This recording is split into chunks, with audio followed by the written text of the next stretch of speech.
ಅತ್ಯಾಚಾರ ನಡೆದು 10 ವರ್ಷಕ್ಕಿಂತಲೂ ಜಾಸ್ತಿ ಕಳೆಯಿತು. ಎಲ್ರಿಗೆ ಗೊತ್ತಿರುವಂಥ ವಿಷಯ. ಇಷ್ಟು ವರ್ಷಗಳು ಕಳೆದರೂ ಕೂಡ ಇಲ್ಲಿವರೆಗೆ ಇದರ ಆರೋಪಿ ಯಾರು ಅತ್ಯಾಚಾರ ಮಾಡಿದ್ದಾರೆ ಎಂಬುದನ್ನು ಕಂಡುಹಿಡಿಯಲಿಕ್ಕೆ ಆಗಲಿಲ್ಲ. ನಿಜವಾಗಿ ಕಂಡುಹಿಡಿಯಬೇಕಾದದ್ದು ಪೊಲೀಸ್ ಇಲಾಖೆ. ಅವರೇ ಇವತ್ತು ಕಂಡುಹಿಡಿಯಲಿಕ್ಕೆ ಆಗಲಿಲ್ಲ ಅಂತ ಹೇಳಿದರೆ ಒಂದು ವಿಪರ್ಯಾಸವೇ ಸರಿ. ಯಾಕಂತೇಳಿದರೆ ಯಾವುದೋ ದೇಶದ ಉಗ್ರಗಾಮಿಯನ್ನು ಇವರಿಗೆ ಕಂಡುಹಿಡಿಯಲಿಕ್ಕೆ ಆಗ್ತದೆ, ಬಾಂಬ್ ಇಟ್ಟವನನ್ನು ಕಂಡುಹಿಡಿಯಲಿಕ್ಕೆ ಆಗ್ತದೆ, ಮುಖ ತೋರಿಸದೆ ಬಂದವನನ್ನು ಹಿಡಿಯಲಿಕ್ಕೆ ಆಗ್ತದೆ.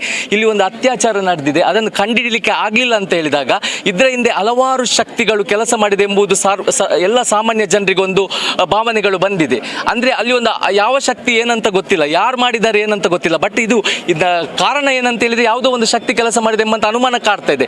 ಆದ್ದರಿಂದ ಅಂಥ ದುಷ್ಟಶಕ್ತಿಗಳನ್ನು ಎದುರಾಕಬೇಕಂತ ಹೇಳಿದರೆ ದೇವರೇ ಸರಿ. ಯಾಕಂತ ಹೇಳಿದರೆ ದೇವರು ನ್ಯಾಯ ಕೊಡೋದ್ರಲ್ಲಿ ಯಾವತ್ತೂ ಕೂಡ ದೊಡ್ಡವ ಸಣ್ಣವ ಏನು ನೋಡುವುದಿಲ್ಲ. ಯಾರು ತಪ್ಪು ಮಾಡಿದ್ದಾರೆ ಅವರ ದೇವರ ದೃಷ್ಟಿಗೆ ಕೆಟ್ಟವರ ತರವೇ ಕಾಣ್ತಾರೆ. ಅಂಥ ದುಷ್ಟರನ್ನು ನಾಶ ಮಾಡಲಿಕ್ಕೋಸ್ಕರ ದೇವರು ಬರ್ತಾರೆ ಎಂಬಂಥ ನಂಬಿಕೆಯಿಂದ ಇವತ್ತು ಹಲವಾರು ಮಂದಿ ನ್ಯಾಯಕ್ಕೋಸ್ಕರ ಚಡಪಡಿಸ್ತಿದ್ದಾರೆ. ಇವತ್ತು ಸಿಗ್ಬೋದು, ನಾಳೆ ಸಿಗ್ಬೋದು ಅಂತ.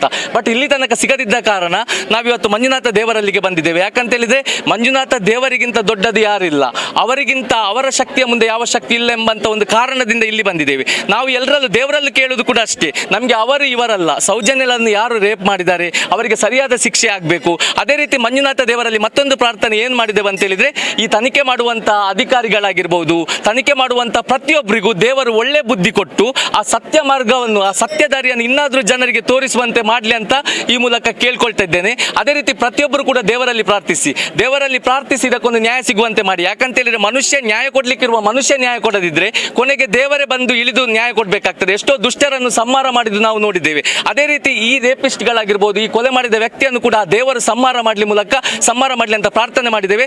ಖಂಡಿತ ಇದರ ರಿಸಲ್ಟ್ ಆದಷ್ಟು ಬೇಗ ಸಿಗ್ತದೆ. ಯಾಕಂತ ಹೇಳಿದ್ರೆ ಪ್ರತಿ ಜನತೆಯ ಪ್ರಾರ್ಥನೆ, ಪ್ರತಿ ಜನರು ಒಗ್ಗೂಡಿ ಪ್ರಾರ್ಥನೆ ಮಾಡಿದಾಗ ಅದು ದೇವರಿಗೆ ತಲುಪುತ್ತದೆ.